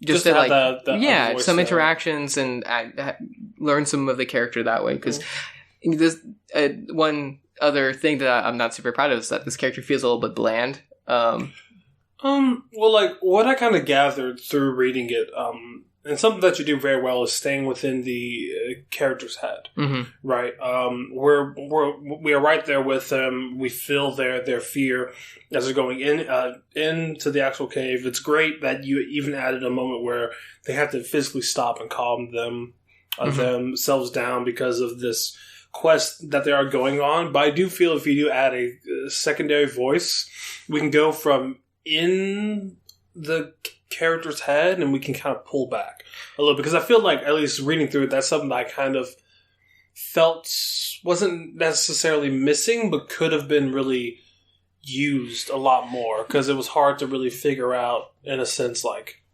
exactly where we are, or like exactly what things look like. Sure. Things like that. Yeah. Like, I mean, a couple of things. Like, one thing I think is that I think it would have been good to have another character just to be able to differentiate the character's voice in the narration. Like, just be like, hey, this is how the character talks, right? And this is how, in the narration is like this. So you can kind of like compare, like, where's the cross section, right? Like, yeah. And if there was like a very comedic character, right, really lighthearted, you'd be able to tell, oh, this main character is actually very dour in comparison, or vice versa, or whatever. Yeah, and I feel like, as you said, having another voice or just some sort of outside influence could tell you even more about this main character. Because you said that they were bland, and I wouldn't say that they're necessarily bland. They seem very timid. Sure. So, like, I don't know, it's a very muted characterization of him, and I feel that, it could definitely be strong, especially if this is apparently going to be the main character of this longer story that you were telling. Yeah. At the very least, now that I think about it, I could have made the beast talk, right? Because, it's made deals before. There's no reason that the Great Essence can't talk, and even though it's corrupted, it can't talk. Well, one thing, actually specifically, I think rewriting this specifically for a short story, or what I should have done, and I had an instinct to, but I didn't quite figure it out, was I should have just stopped before the fight. Like, I feel like if I had focused more on the lead up to it, and then be like, oh, and then we can tell that the hostilities are about to start, and they're about to be in a very bad situation, surrounded by rabbits, right? And then it stops. And then we just stop right there. That's the next chapter or whatever. Yeah, right? I mean, honestly, that'd be a really great way to give you the opportunity to focus on building up this character. Also, and tension and world and stuff like that. And it's the beauty of a short story, that you can stop it and begin it whenever. Yeah, and that you can focus on this one scene. Because I would say that throughout the story, you covered so much. You covered this entire journey, which is fine, and you did it very well. But it definitely felt that at certain points it was expedient. Sure, yeah. Yeah, like when all, like, setting up this, like, between them setting out the offerings and the fight actually starting, like, all the rabbits coming in, and it's, like, I honestly, I didn't care about any of that, and that probably comes through. But they, like, most of it was just like, oh, I wanted to explain, why aren't they going through other tunnels? Why don't they just leave? Why do they have to go through the hole in the ceiling? Yeah. And it was, so it was more mechanical reasons than, like, interesting ones, Yeah, I see. So, that's a lot of the stuff that I know I could change, and I will change. So, but how did the action flow? Was there any problems with it? No, it was good. As soon as we were in it, I understood like exactly what was happening, where we were going. So yeah, the action is really good. I think the only thing for me, at least during that action, is that I would have personally wanted to see a little bit more description. Sure. As in just like the visceralness of what's really happening. Yeah. But that's just my own personal taste, Sure. really. But yeah, the action is good. The setting up of the character is great, and I love where you kind of ended it in this. How like the gates to the world are kind of opened. Yeah. To where there's so much more possibility after this. I remember when we were talking before. You said that this is not necessarily canon to the wider story that you're writing, and why is that, and what is that bigger story? Oh, that's just basically because there is no canon at this point. Okay. It's not like this one is not like it's as real as anything else I've written. Okay. It's just like I don't know if I'll keep it. So. Yeah, because if it fits within the yeah, story. I mean, the current outline in my head has there being a corruption of some sort, and that being like a greater conflict in the later half of the story. And this would be like the instigating event for that conflict. But like, will this specifically happen? I don't know. So, so this is just more like experimenting in the world, which I need to do that more. So yeah. And I mean, hey, you don't even have to really write. You can sit down and just ponder it. Yeah, that's a really good way to get a novel written. Yeah, don't write it. Just think about it. Yeah. So, since this is part of a larger world for you, with this story specifically, what would you go back and change? Well, I've said a lot of it already, but basically, adding in that other voice, exploring this character more. That's something that I'm having trouble with. It's just that, like, finally, I feel like I have a character-driven motivation, some plot, some setting, and I feel like it's a story that I can write and not feel stuck, right? Yeah, okay. However, the main character is not super compelling at this point, right? Like, I have a bunch of stuff they're struggling with, but for now, I think it's just that they're too self-inserty. Like, I'm just kind of like, this is a magical familiar version of me, Like, I see. Well, not really. It's not like how I'm actually picturing it, but like, it just feels very default is my point. Okay, I see. And so I think I just need to like come up with a more interesting voice and really explore that. Yeah. I mean, nothing's wrong with the self-insert. I just think allowing the self-insert to have those crucial flaws is what can really bring it home. And I mean, already with this being this creature, quote-unquote, without form or looking for a form, there's a lot you can really talk about there. Yeah. You can delve in very deeply into the whatever philosophy you're kind of trying to build or the psyche to this character. So yeah, one thing that I want to do, and it's not really in the story, but it's something that I'm gonna aim for, is whenever they take their potions, which is their main thing of magic, right? They take in essences, their personality shifts to be more like whatever they're taking. Okay. And I want that to affect the narration more than it did in this story. So like this would have been interesting, a strong mix of hatred, a wolf's hatred. I don't know why wolves hate, but they do in this story. He's very angry. Wolves seem very angry. Very angry wolf, and fear of a squirrel, right? So like what happens when you mix those two? What happens to the narration, right? Yeah, I think that'd be awesome, especially to see it change over time. Yeah, like throughout the story. So one of my main things, one of the main messages that I'm happy and I'm excited to like have it come out in the story is so he escapes his master, which is a wizard witch person, very powerful, escapes them in the form of a rabbit, like entirely, so very informed by that, and that fear and that instinct to run away is what lets them escape this abusive relationship that they're part of, right? But once they're out in the real world, being scared all the time is not very helpful. So it's kind of like how coping mechanisms like you need to change over time, basically. But that's not actually written yet, so I need to do that. Yeah. Which is why I'm doing this. It seems like something great that you're really you're climbing the mountain. You've almost reached the peak. You have all the tools that you need. You just need to get up there. I feel like maybe I'm not at the peak, but I've reached the foot of the mountain, I feel like. Maybe. Yeah. You are ready to start the climb. Yes, I think so. So, through writing this, is there anything that you particularly learned, whether it be about your own writing style or the world that you're building? I've said some, but it's basically that I'm falling back into like a default writing voice whenever I'm trying to write this novel thing, and I want to change it up. So I'm going to experiment with stuff on getting a more interesting voice. I want one more like Jack's, is what I'm saying. Wait, what? More like Jack's and Spines. Okay, I see. Yes. Okay. Yeah, so that's fine. So that's the end of this section, which now we can move on to listener-submitted stories. Yes, so you, the listener, thank you so much for submitting all of your stories. They're all great, they're all wonderful, and we're here going to talk about a couple of them. That's right. We're going to talk about stories by Sarah Penguin, Danger Mile, Since, Paradox, and Fawn Mod. And is that all of them? Yeah, that's all of them. Yeah. So we'll be talking about stories. These 5 stories. If you wrote and we're not selected this week, just keep in mind that every single time you do the right thing, your chance of getting selected goes up because it's mostly randomly generated. Also, if you're a patron, your chance of getting selected goes up as well.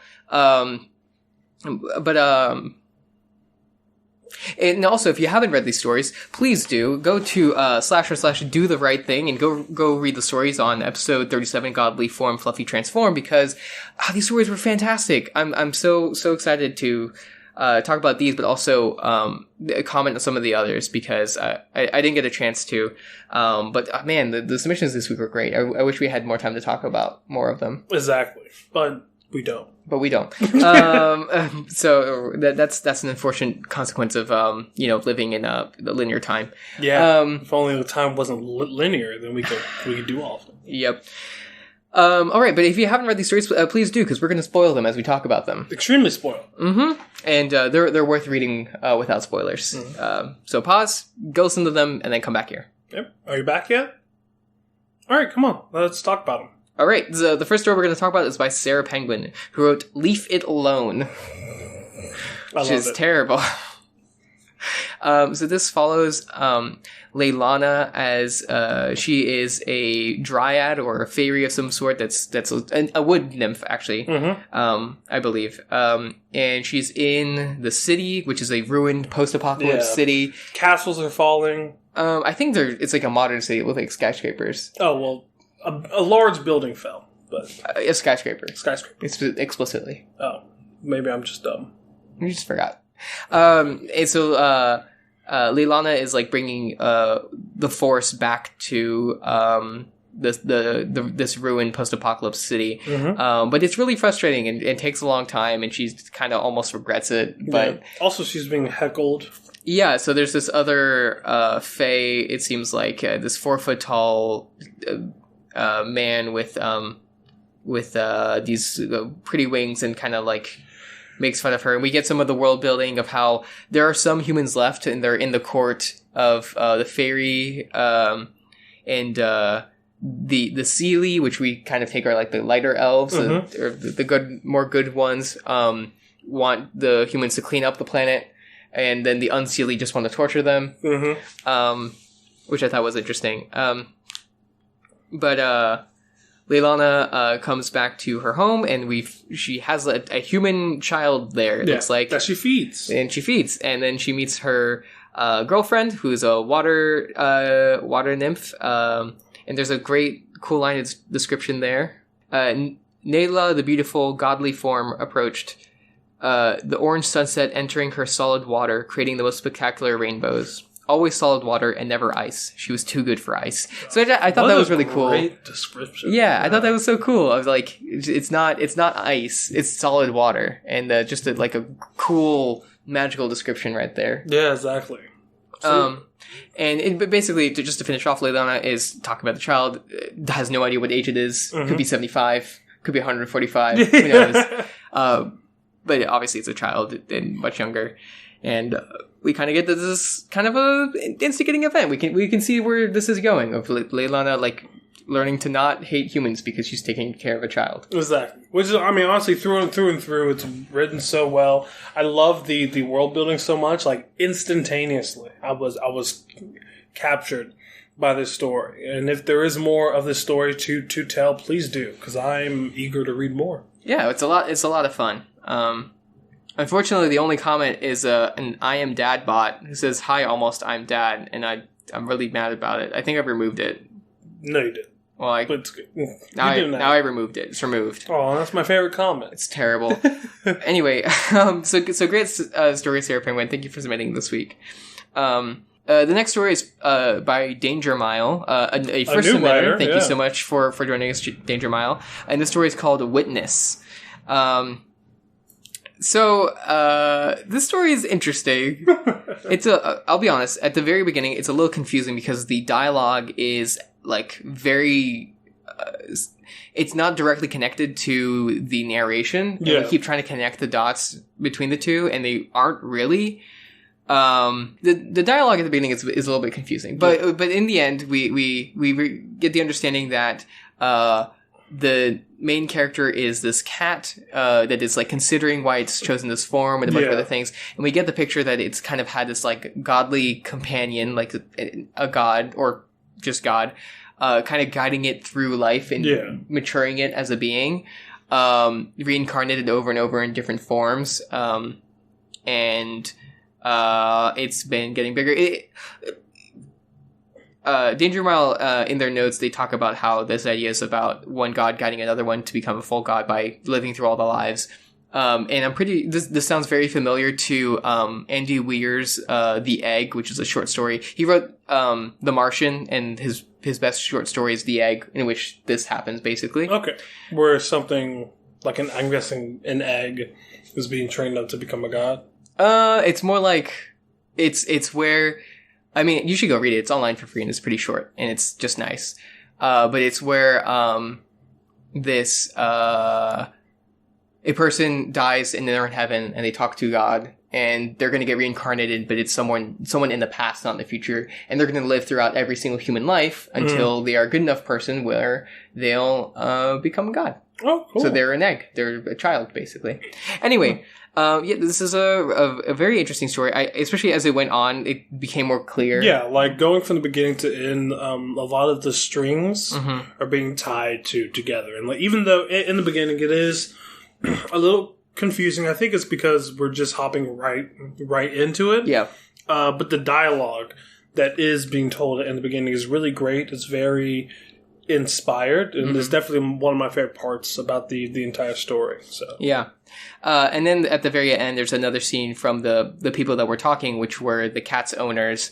And it's just an interesting perspective because they're not as, they're clearly not as intelligent as this cat that's like a god. But they're the ones kind of in charge of it. But it's just an interesting perspective like that. But yeah, thanks for writing Danger Mile for this first time. I know your writing process was interesting. But getting through that writer's block is really, really important. Yeah. So I think this is a good way to do it. Exactly. It's a good way. And once you do, you can write down what you need and then you always go back and edit if you can. All right. This next story is going to be by Synths, right? Synths, yeah. Which is called Apocrypha. Okay. I didn't know how to say that. I was like, it's probably Apocrypha. But. Yeah. Well, it's either, the word I usually see it is apocryphal, which is with an L at the end. Apothecary. Yeah, that's the one. Apothecary? A pocketbook? A pocketbook? Apothecary? Anyway. Apothecary. So this is a first person diary entry, kind of. It started with, I record my thoughts here with a trembling hand at the end of an era, which is very tone setting. Basically, I don't know if it's actually an old man, but it certainly feels like an old man. There's a great, they live in the city, and I kind of understood it was kind of a modern city because people are grabbing breakfast on the way to work or school. And the city's, there's a great rumbling, and then a god, or just God, falls from the sky. God's it's dead. Terrifying giant being, and it's naked and hairless and sexless, and it falls, and people approach it until we see that angels and other creatures are falling from the sky, apparently also dead. which is a very terrifying thought to just be like, all the deities that we're watching over you are suddenly dead, or they're dead. They were real and now they're dead. Yeah. And that's very scary. Two big realizations. Yes. And then this woman, Lilith, shows up, and she reaches out a wing and catches all of the falling angels, or a lot of them anyway, and corrupts them to be kind of more like hers. Because apparently she's the mother of monsters. Yes. And then she disappears and leaves a feather, and then the main character takes the feather and starts seeking it, like it pulls them somewhere. Mm-hmm. And so it's this very interesting world building moment where I'm very intrigued mostly by the thought of God is dead, and God is real. God was real. God is dead. What are we gonna do now? And honestly, I think it's like such a great opener. Yeah. Right. Like, I don't know. Like, I've never thought about God's just falling out of the sky, and it's just this giant being. And as you said, the world building is so good, and how we hop right into it. We don't really spend a lot of time in this lollygagging, and like, if there is more of the story to tell, I would love to see where this goes next. Mm-hmm. Yeah. I don't have any main criticisms here. It's very intriguing. So I'd like to see more. The next story is by Paradox, another new submitter. Thank you for joining us, Paradox. I hope that this was a good experience for you. So this story is called The End. There's a lot of doom and gloom. A lot of doom and gloom. Right, I think Godly was really... Yeah. Because the idea of God scares a lot of people. It's interesting how, like, there really was a lot of similar themes here about gods, about forms, about... I mean, obviously those are the words, but, like, they really guided, like, literally, like, they were literalized for the most part 100%. In these stories. It's crazy how everyone really... just hit the nail on the head. Yeah, it's great. Through. I mean, I think it's a very interesting. Immediately the stakes are very high. Yeah, right? Exactly. Once you start talking about gods, that's. So this story is kind of from the perspective of a Dungeons and Dragons party's wizard as they approach the kind of end of a campaign, the final boss sort of. This egg. In the middle of a castle has hatched, and something even larger than the egg is crawling out. But it's also like not super threatening looking. Like it's not. All of this buildup kind of signals like it should be a lot more. It's like the incarnation of death or something. Yeah. But it just looks like a normal D&D boss monster. Except it's like clearly like the main character thinks that they're doomed. Like even though it's like kind of underwhelming, they're doomed. Yeah. And then as it goes on. Yeah, and so we get these perspectives from the other characters in the party that are just like, let's go kill it. And then... They were all very confident. Yeah.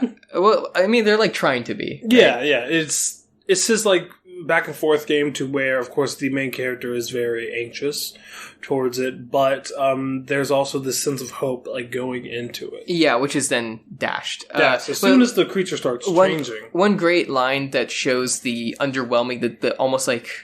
disappointment in this creature is when the creature is described. Its body though was emaciated, and then some more description. But that description ends with, "It had a tail too. I noticed.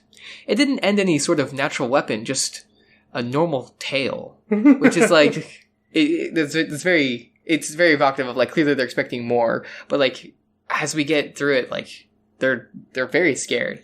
But the thing that's interesting is that suddenly it starts sprouting wool all over it, and then catapults and things fire at it, but wool just bursts from the wound.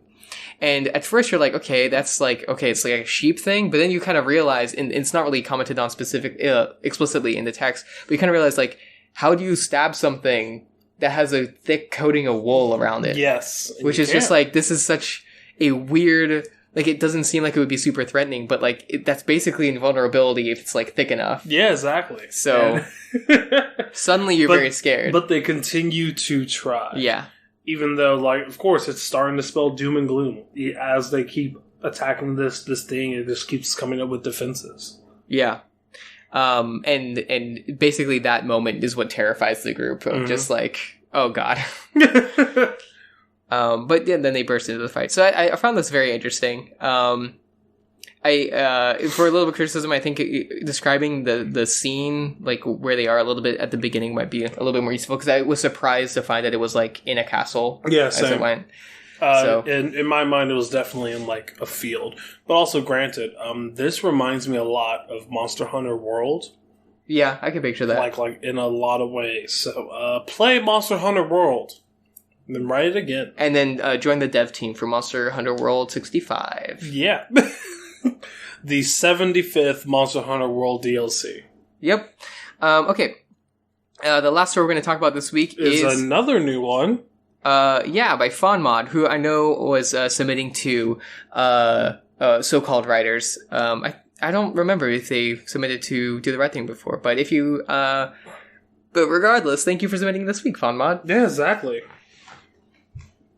So I found this story very entertaining. This is the first... It's a very fun story. It's the first story that was submitted, and so I actually read this one pretty early. Mm-hmm. So it's interesting as this goes on.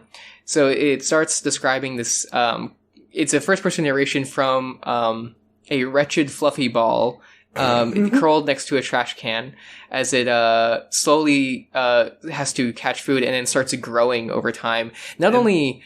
You don't really understand how big it's growing. At first, you're just like, "Oh, it's just growing up," right? But then it's able to actually get into the trash can without like having to jump. And then its paw. Did it say its paw was the size of a swimming pool? Well, that's at the end, because at first it went from that to the size of a small car. Yes. To the size of a cottage, and then at that point, it was hard for it to basically hide. Yes. So then people started to attack it with these tanks, which didn't work at all. Yes. Up until its paw was the size of a swimming pool. Yes. That was probably... It's narrated in this very interesting, what's the word? Very interesting past tense perspective.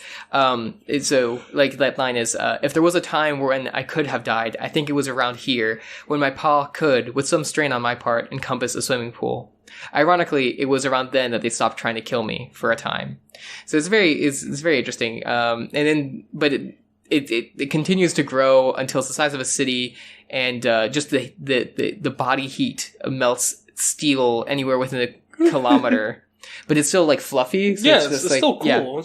Yeah. But it gets even bigger. It's like it becomes as big as a continent, and then the planet, and then the universe, and the last paragraph reveals that this is a cat, and it has been a cat the whole time. Yes. I'm the last cat in the universe, or maybe I am the universe.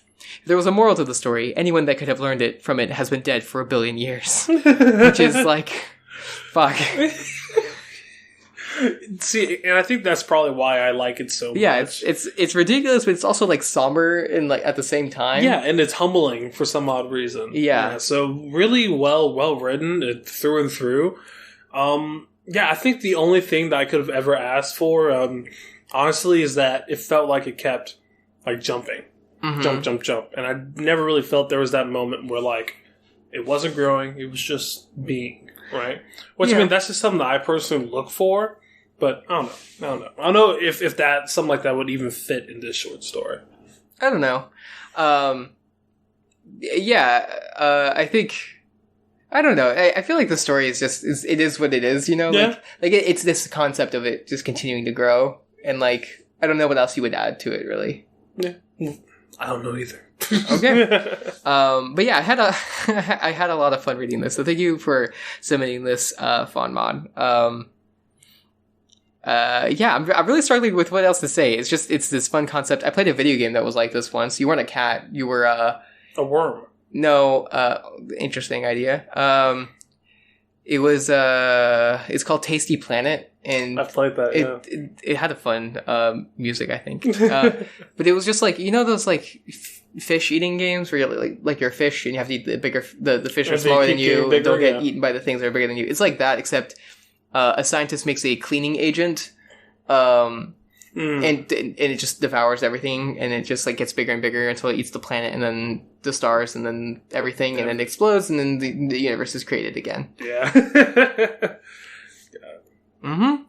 Well, thank you to every single last soul that has sent in their story. You are my favorite people. Now let's run through the list so we can thank everyone. Yeah, let's thank everyone that submitted. Again, even if you didn't get chosen this week, every single time you do the right thing, your chance of selecting goes up. So you'll definitely get chosen at some point. Probably in the near future. Exactly. I think people get chosen pretty often. So thank you, Kippos21. Thank you, Killinat. Thank you, Sarah Penguin. Thank you, No Goodbye. Thank you, Ace of Sword. Thank you, Danger Mile. Thank you, Synths. Thank you, Captain Rhino. Thank you, Shin7. Thank you, Haunt of the Heron. Thank you, Sir Raven. Thank you, Kalsubalu V2. Thank you, Paradox. Thank you, Fawn Mod. And thank you, us. Sure. But also thank you to listeners. Even if you didn't have the time to write this week, we really appreciate just like knowing that other people are listening to us. Exactly. It makes it all worth it. And if you want to be like the wonderful people that submitted this week, you can go to /r/do the right thing and go to the latest episode post and submit your story there. You just have to sit down for 30 minutes, set a timer just to motivate yourself. And then write a complete short story with 3 of the 4 randomly generated words that we're going to say at the end of the podcast. Exactly. And on the idea of those words, if you want to figure out exactly what they are before you even go to the subreddit and before you even sit down and start writing, you can see that on our Twitter, which is @RightThingCast. If you don't want to post on a subreddit, maybe you don't have a Reddit account, or maybe you're just too embarrassed, maybe it's just smut and you don't want that associated with your real name, you can send it to us at rightthingcast@gmail.com, or just ask us any question or whatever. Exactly. I would love to read your smut. I don't know. I really don't think you know what you're asking for, Jarvis. No, I know exactly what I'm asking for. Jesus. So there's plenty of stuff going on in Doof Media. Actually, a whole lot. Yeah. The first thing that we should mention is the Doof the Right Thing contest. Yes.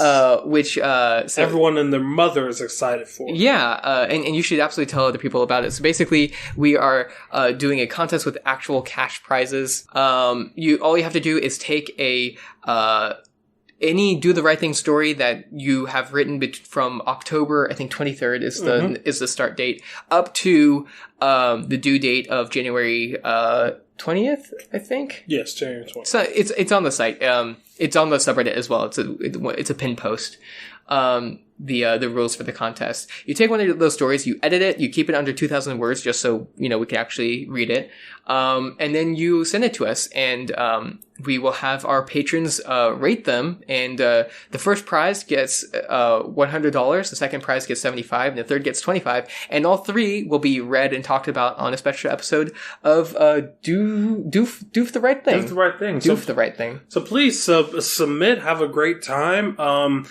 And just let us know what you think about it. We are thinking about doing this quarterly. Yes. Just to get up the interaction between us and y'all, and also basically support you and give you recognition for the great things that you do end up writing. So. Yeah, one thing is that Do the Right Thing is specifically to get you to write. I think Do the Right Thing is to get you to polish what you're writing. Exactly. We also want to do the edit thing at some point. We still have to figure out what exactly that entails and when we'll do it, but it'll be something cool. But other stuff's going on in Doof. We have the 12 Days of Doofimus? 12 Days of Doofimus for the $10 patron level or above, which has some wonderful essays and things like that. You got a taste of that at the beginning, probably, maybe not, depending on if I kept that in. And a Doofcast episode came out recently that was the top films of the decade. So Scott and Matt had everyone connected to Doof Media, you could call in and give our recommendations for the movie of the decade. So me and Jarvis are on there, but so are Elliot and Ruben and Sesh, and also tons of you listeners. You guys called in, you gave your top picks of the decade and talked about it. I really love that episode. It was I just listened to it today. It's very, very good. Wholesome. Very wholesome, very good. So I would recommend you listen to that, especially just because it gives you a lot of recommendations of what to watch. I need to watch Looper, by the way, Jarvis. Ooh, fantastic movie. That's what we should do today. I don't know what Looper's on. We'll find it. Yeah, I can find it. And then, of course, Deep Impact is entering this crazy part of the story. There's still plenty of time if you start really reading it. I think you'll be able to catch up in time to get to for the last arcs of the story, especially if you start in the next couple of weeks. especially because, when you read a Wild Book story, you burn through it real quick. Mm-hmm. Particularly Pact. Pact is, that pacing is hardcore. I love it. Is it like breakneck? It's wonderful. In fact, I got to, so normally when I was reading Deep in Pact, or reading Pact and falling deep in Pact, what I would do is read an arc and then listen to the episodes that they come out. That way I'm not like super far ahead, but like I don't fall back behind too far. Mm-hmm. And then in the meantime I read Ward. But this last arc, I got to a certain point and then I couldn't stop. And so I'm like, there are 2 or 3 arcs from the end, and I'm like at the last arc because I need to finish this now. Oh wow! Like I cannot. So you're hold almost back. done. Yeah. I just need to find a good mood to get into the emotions of the last arc. Anyway, yeah. So there's some amazing stuff going on at the Doof Network, and you can also leave us a rating and review on iTunes and be the very first to do that because. No one has done it yet. I mean, you would be the first. You would get in the honored place of rating and reviewing us. Yes, first comment. Also, you could even rate us 5 stars because that's the only option. Yeah, and then just say first. Yeah, and that's all we need. And you'll be in the books forever. If you want to help us out on 2 different fronts, first and foremost, please tell any of your writing friends, just anyone that you think might enjoy this podcast about this podcast. Best way to grow our numbers and grow in these submissions is through word of mouth. Also, if you want to help us and the rest of the Doofs monetarily, you can go to the Doof Media Patreon. Yes, so basically by going to the Patreon, you can do $1, $5, and $20, right? You could do whatever you want. Yeah. There's actually a $45 tier. Oh, cool. Yeah, specifically, so the Doofcast does basically sponsored episodes. So if you are at the $20 level or above, you can sponsor a Doofcast episode. So they'll talk about your thing. If it's a movie or a short story or something short, basically, they can take in within a couple hours. Mm-hmm. If you want to get them to watch a TV show, which is a lot more time, or something like that, or a book, that is required at the $45 level or above. And we're so thankful for the people that do that. It's fantastic. But also, there's some awesome patron rewards even at the lower levels. At the $1 level, you join the Discord, which is fantastic. It's so wholesome. I've learned about myself, like not even kidding, like seriously. Mm-hmm. I also... I stream stuff initially on there. Some of our other patrons stream stuff on there. It's a really, really nice community. I love being a part of it. I wish I had this like through high school, Exactly. So if you have the opportunity, we would love for you to join the family. Yeah, absolutely. Anything else? No, I think the very last thing to really talk about is next week's words. Yes, next week's words. So let's find out the words for next week. They are hurt, necessary, stage, and lawyer. So hurt as in to cause pain or harm to someone else. Necessary as in a must. Or yes, you need to do it. Stage as in like a stage of cancer. Stage level. A stage that you stand on. Mm-hmm. And lawyer as in the blood sucking. What? The blood sucking leeches on society. No, lawyers are. They just hold an occupation like everyone else. Yeah. Yeah. So that's interesting. I like these are very lawyery. I love how levels. Lawyer is just a noun. Yeah. Well, like hurt and necessary and lawyer, like all like they fit together very clearly. Yeah, and then it's like I feel like a lawyer would very easily go like at this stage in the process. Yeah. This definitely feels like a episode of Suits. Or Pact. Are there lawyers in Pact? They talk about lawyers a lot. Oh, okay. I don't know anything about Pact. So you should read it. I really want to. It's very good. So, my story for next week is I hurt myself today to see if I still felt. I focus on the pain, the only thing that's real. It is a necessity of all of us to take upon our arms to stand on the world stage and shout into the heavens. I won't say anything without my lawyer. Okay. So, can I just like look at the words? So, I've got this lawyer tied up in the basement, and I have to say, at this stage, I think it's gonna be necessary to hurt him a bit. He's just not cooperating how I want to. I've already said the words, so I'm not really gonna continue this too much more, but it's not gonna be pretty. You didn't say stage. I said stage. I said at this stage. Oh, you're right. I did say all of them. All right. I said them faster than I meant to. Yeah, so I was kind of done. You blew your load too hard. I don't want to talk about loads on this. Yeah. On this. So I find it necessary to tell you listeners that I hope you do the right thing. Ooh, look at that waveform. Look at that waveform. It's a big brick. We maxed out. Yeah, working with Mike. All right. I enjoyed that episode. That was fun.